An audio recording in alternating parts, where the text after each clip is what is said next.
আসসালামু আলাইকুম। সহজ এবং মজাদার রান্নার ইউটিউব কুকিং চ্যানেল গৃহসুখনে আপনাদের সকলকে স্বাগত জানাচ্ছি। আমি আফরোজা চলে আসলাম নতুন আরও একটা রেসিপি নিয়ে।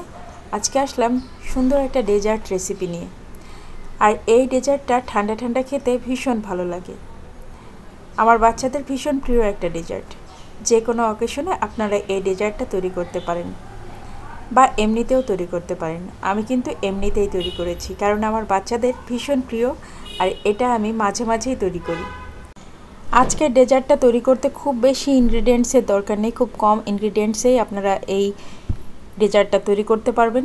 আর এই ডেজার্টটা তৈরি করতে আমি আজকে ময়দা ইউজ করিনি, শুধু আটাই ইউজ করেছি। তো আটা দিয়েও কিন্তু খুব মজার মজার ডেজার্ট তৈরি করা যায়, সেটাই আজকে দেখতে পারবেন। তো ভিডিওটা ভালো লাগলে অবশ্যই like, share and subscribe my channel and follow my Facebook page Grihasukhan. আর দেখতে পাচ্ছেন আমার বাচ্চারা কিন্তু খুব মজা করে খাচ্ছে। তো চলুন শুরু করি। প্রথমে আমি একটা ওভেন প্রুফ কাচের বোলকে অয়েল ব্রাশ করে নিচ্ছি, যেটাতে আমি এই ডেজার্টটা সেট করব।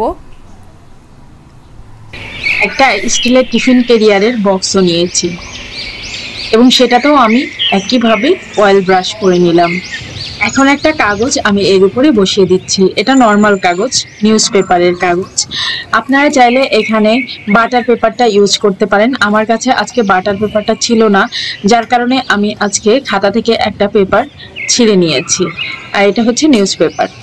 তো আপনারা যে কোনো ধরনের খাতার ফ্রেশ কাগজটা ইউজ করতে পারেন, অথবা যেটা করতে পারেন বাটার পেপার ইউজ করতে পারেন।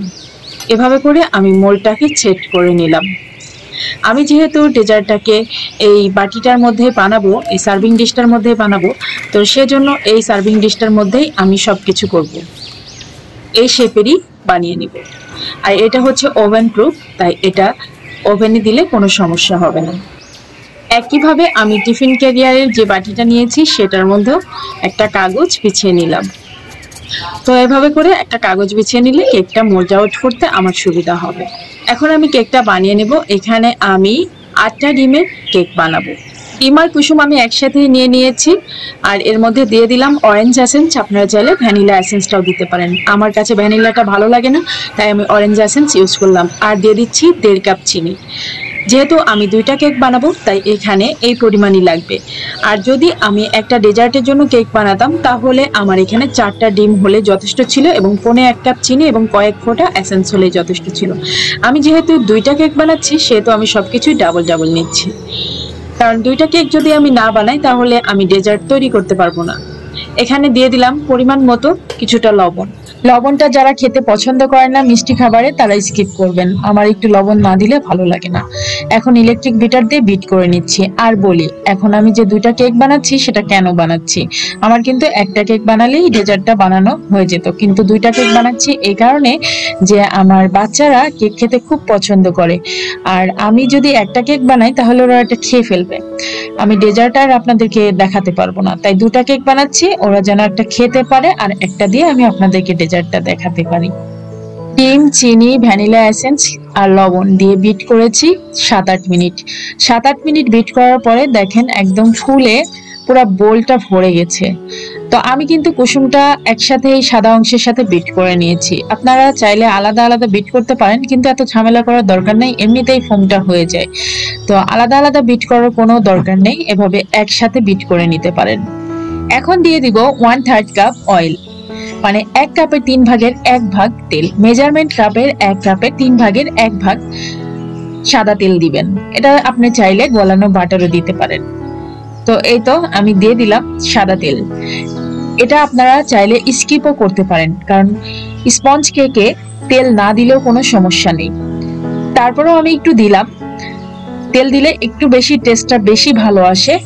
তেল অথবা বাটার যে কোনো একটাই দিতে পারেন, আমি আজকে সাদা তেলটাই ইউজ করেছি।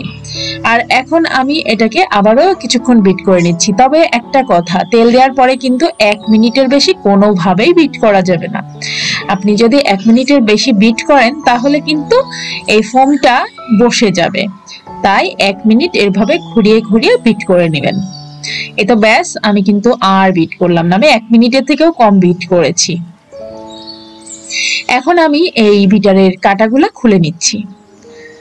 আর একটা কাঁটা আমি এখন রেখে দিব, আর আরেকটা কাঁটা দিয়ে আমি আটা আর বেকিং পাউডারের মিশ্রণটা এই ব্যাটারের সাথে মিশিয়ে দিব। আমি 2 কাপ আটার সাথে 1.5 চা চামচ বেকিং পাউডার মিশিয়ে রেখেছি। এখানে 2 কাপ আটা আছে আর 1.5 চা চামচ বেকিং পাউডার আছে। এখন ভালো করে আমি আবারও একটা চামচ দিয়ে ভালো করে মিশিয়ে নিচ্ছি। এরপরে আমি একটা স্টিলের ছাঁকনিতে আস্তে আস্তে করে ছেঁকে ছেঁকে আটাগুলা নিয়ে নিব। এরকম একটা স্টিলের ছাঁকনি নিয়েছি আর এখন এতে অল্প অল্প করে আটা ঢেলে নিচ্ছি। আটার বেকিং পাউডারের মিশ্রণটা ঢেলে নিচ্ছি আর এভাবে করে অল্প অল্প করে চেলে চেলে নিয়ে এটাকে খুবই আলতো হাতে মেশাতে হবে ব্যাটারের সাথে। ঠিক এভাবে করে আস্তে আস্তে করে মেশাতে হবে। যদি এই কাজটা আপনি দ্রুত করেন তাহলে কিন্তু আপনার কেকটা বসে যাবে আর একটুও ভালো হবে না, কেক মাঝখান থেকে চুপসে যাবে। তো অবশ্যই এই যে আটাটা মেশানোর সময় খুবই আস্তে আস্তে আটাটাকে ব্যাটারের সাথে মিশিয়ে দিতে হবে। যদি এই কাজটা বেশি দ্রুত করতে যান তাহলে দেখা যাবে ফোমটা বসে যাবে এন্ড আপনার কেকটা যখন হবে তখন মাঝখান থেকে চুপসে যাবে।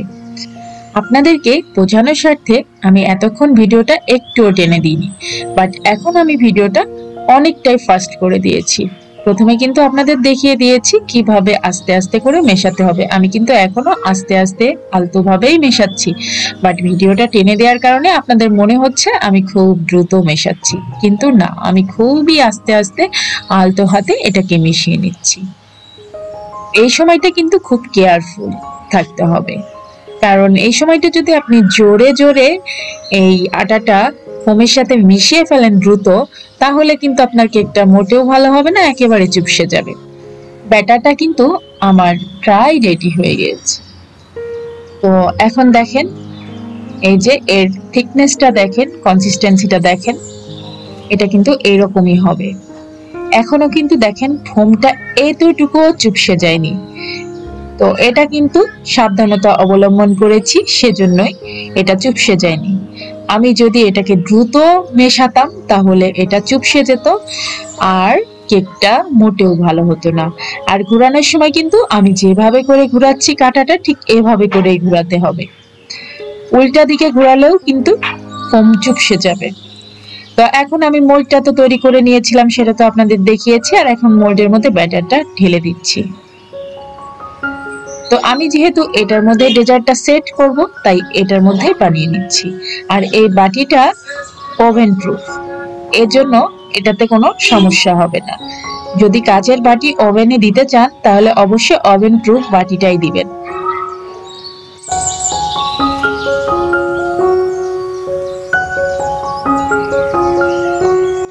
কাচের এই সার্ভিং ডিশটা অনেক বড়, তাই আমি ইলেকট্রিক ওভেনে এই একটার বেশি মোল্ড দিতে পারবো না। আর একটা যেটা টিফিন ক্যারিয়ারের বক্সে আমি নিয়েছি সেটাকে আমার চুলায় বেক করতে হবে। তো 180 ডিগ্রি সেলসিয়াস তাপমাত্রায় আমি এটাকে বেক করব 40 মিনিট। 40 থেকে 45 মিনিট লাগবে, কারণ কেকটা অনেক বড় এবং বেশ ফুলে যাবে। তো একটা চামচ দিয়ে আমি এটাকে একটু ছড়িয়ে দিচ্ছি, তারপরে কিছুটা ট্যাপ করে নিব, হালকা হাতে একটু ট্যাপ করে নিব যেন ভিতরে কোনো এয়ার বাবলস থাকলে সেটা বের হয়ে যায়। তো দেখতে পাচ্ছেন আমি বাটিটার অর্ধেকটা পরিমাণ ব্যাটার দিয়েছি আর অর্ধেকটা খালি রেখেছি। এই অর্ধেকটা এমনিতেই ভরে যাবে কারণ কেকটা ফুলে উঠবে। আর এই তো আমি ইলেকট্রিক ওভেনে দিয়েও দিয়েছি, আর এখানে টেম্পারেচার দিয়েছি 180 ডিগ্রি আর হিট দিয়েছি উপর নিচে। এই যে দেখেন ফাংশনগুলো আমি দেখাচ্ছি, ফাংশন উপর নিচে করেছি, টেম্পারেচার 190, আর হচ্ছে টাইম আমার এখানে এখন 20 মিনিটের কম আছে, কারণ অলরেডি 20 মিনিট কেকটা বেক হয়ে গেছে। আর একটা কেক দিয়েছি চুলাতে, কারণ ওই মোল্ডটা অনেক বড়, তাই ওই মোল্ডটা ইলেকট্রিক ওভেনে দিলে আর একটা মোল্ড দেওয়া সম্ভব না।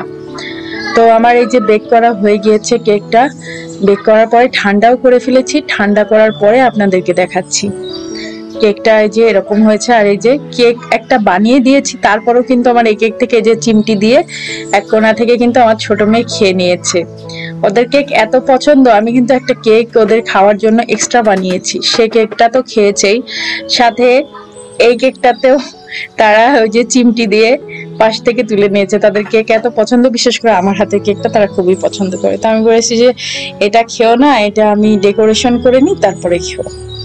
তো যাই হোক, এখন তারা ঘুমাচ্ছে, এজন্য আমি এখন ডেকোরেশন করে নিচ্ছি, কারণ ঘুম থেকে উঠলে আমি আর ডেকোরেশন করতে পারবো না, খুবই ডিস্টার্ব করবে। কেকটা সম্পূর্ণভাবে ঠান্ডা হবে তারপরে মোল্ড আউট করবেন, তা না হলে ভেঙে যাওয়ার সম্ভাবনা থাকতে পারে, কারণ এটা স্পঞ্জি কেক আর খুবই খুবই নরম তুলতুলা। তো আমি একটা কেক কাটার নাইফ দিয়ে কেকটা কেটে নিচ্ছি, সমান দুইটা ভাগে ভাগ করে নিচ্ছি। আমি আপনারা ইচ্ছা করলে লেয়ার আরো বেশি করতে পারেন, আমি দুইটা ভাগে লেয়ারটা করে নিচ্ছি। তো এই তো দেখলেন দুইটা ভাগ, আর কেকটা কিন্তু খুবই স্পঞ্জি হয়েছে, ভীষণ সফট।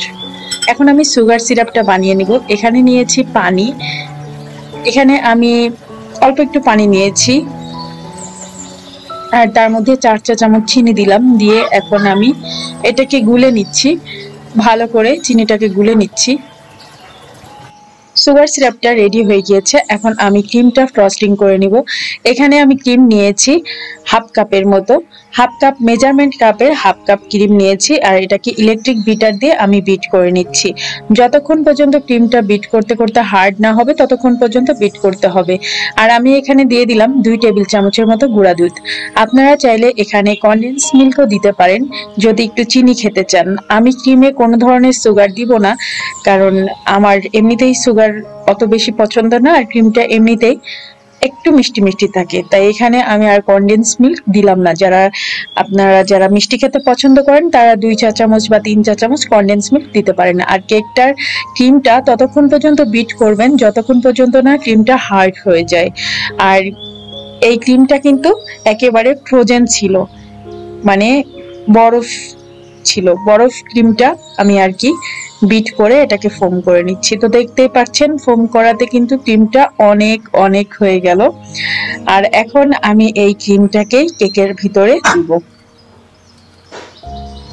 এই যে দেখেন ক্রিমটা কিন্তু হার্ড হয়ে গিয়েছে। আপনি চাইলে এরকম ভাবে ক্রিম ফ্রস্টিং করে আপনি কেকের ডিজাইনও করতে পারবেন, আবার যে কোনো কালার দিয়ে বিভিন্ন রকম ডিজাইন করতে পারবেন। তো আমি আগে আসলে কেকের স্লাইসটা বসিয়ে ফেলেছিলাম, ভুলে গেছিলাম যে এর মধ্যে একটু অয়েল ব্রাশ করতে হবে। তো আমি এখানে, আমার কাছে গলানো বাটার ছিল না, তাই আমি ঘি দিয়ে দিলাম। এখানে ঘি ব্রাশ করে নিলাম বাটিটাতে, সার্ভিং ডিশে আমি সুন্দর করে ঘি ব্রাশ করে নিলাম। আর এখন আমি কেকের একটা পার্ট দিয়ে দিলাম, আর এরপরে আমি সুগার সিরাপটা দিয়ে দিচ্ছি। সুগার সিরাপটা এমন ভাবে দিবেন যেন কেকটা সুন্দর মতো সোফ করে নেয়, আবার এত বেশি দিবেন না যে কেকের নিচ থেকে সুগার সিরাপটা বের হয়ে যায়, এরকম যেন দিবেন না। মানে অতটুকুই দিবেন যতটুকু দিলে আপনার কেকটা সুন্দরভাবে ময়েস্ট হবে। আর এই তো আমি ক্রিমটা দিয়ে এভাবে করে ছড়িয়ে ছড়িয়ে দিচ্ছি। তো দেখতে পাচ্ছেন আমি ক্রিমটা কিন্তু সুন্দর মতো ছড়িয়ে ছড়িয়ে দিয়ে দিয়েছি। একটা চামচ দিয়ে, একটা চা চামচ দিয়ে এভাবে করে ছড়াই দিচ্ছি। আর সব পাশে যেন ক্রিমের লেয়ারটা সমান থাকে সেটা দেখে নেবেন, বাটির সব দিকে যেন লেয়ারটা সমান থাকে, তাহলে পিসগুলো যখন কাটবেন তখন দেখতে খুব ভালো লাগবে। আর এই কেকটাকে আমি এখন এভাবে করে সেট করে ফ্রিজে রেখে দিব, নর্মাল ফ্রিজে।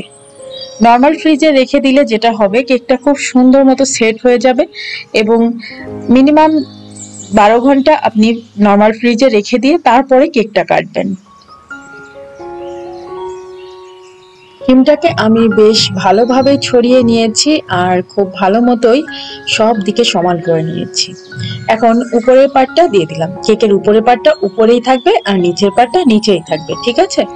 এটা মনে রাখবেন, কারণ উপরের পার্টটা উপরে দিলে দেখতে খুব সুন্দর হবে। এখন এর উপরেও আমি কিছুটা সুগার সিরাপ দিয়ে দিব। সুগার সিরাপটা দেওয়ার কারণে যেটা হবে, কেকটা খুব সুন্দর নরম তুলতুলা থাকবে, ময়েস্ট থাকবে, আর খেতেও খুব। এখন উপরের সাইডে কিছুটা ডিজাইন করে দিচ্ছি স্টার নজেল দিয়ে। আপনারা চাইলে নাও দিতে পারেন, কোনো সমস্যা নেই, এটা খেতে এমনিতেও অনেক বেশি ভালো লাগে। আমার কাছে যেহেতু একটু ক্রিম এক্সট্রা বেঁচেই গেল, তাই আমি একটু স্টার নজেল দিয়ে কয়েকটা ছোট ছোট ফুলের মতো করে দিচ্ছি। আর বাচ্চারা একটু ডিজাইন থাকলে বেশি পছন্দ করে, সেই জন্যই আর কি দিয়ে দেয়া। কেকটা বানানো আমার কমপ্লিট হয়ে গিয়েছে, আর এখন আমি এটাকে হচ্ছে ফ্রিজে রেখে দিব, নর্মাল ফ্রিজে কয়েক ঘন্টা রেখে দিব, সম্পূর্ণ ঠান্ডা হবে, তারপরে আমি এটাকে বের করব আর বাচ্চাদেরকে কেটে দিব। এই ডেজার্টটা ঠান্ডা ঠান্ডা খেতে খুব ভালো লাগে। আমার বাসায় ছোট থেকে বড় সবাই এই ডেজার্টটা খুব পছন্দ করে, আর আমার বাচ্চারা তো ভীষণ পছন্দ করে। তাদের কথা তো আমি বলেই শেষ করতে পারবো না যে তারা কী পরিমাণ পছন্দ করে। তারা মানে কয়েকদিন পর পরই এরকম একটা ডেজার্টের আবদার করে, আর আমিও অবশ্য বানিয়ে দিই, কারণ আমার বাচ্চারা বাইরের খাবার খুব একটা খায় না, একদমই খায় না বললেই চলে। বাইরের খাবার আমি কিনিও না, যেটুকু যা খাই ঘরে তৈরি খাবার খাই।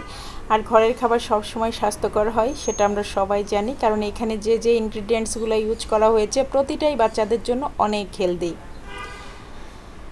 তো আজকের ভিডিওটা ভালো লাগলে অবশ্যই আমার চ্যানেলটা সাবস্ক্রাইব করে দিবেন, পাশে থাকা বেল আইকনে একটা প্রেস করে দিবেন, এতে করে আমি যে কোনো ভিডিও দিলে তার নোটিফিকেশন আপনার কাছে পৌঁছে যাবে, আর সহজে আপনি আমার নতুন ভিডিওটা দেখে নিতে পারবেন। তো আজকের মতো বিদায়, দেখা হবে, কথা হবে ইনশাল্লাহ পরের ভিডিওতে।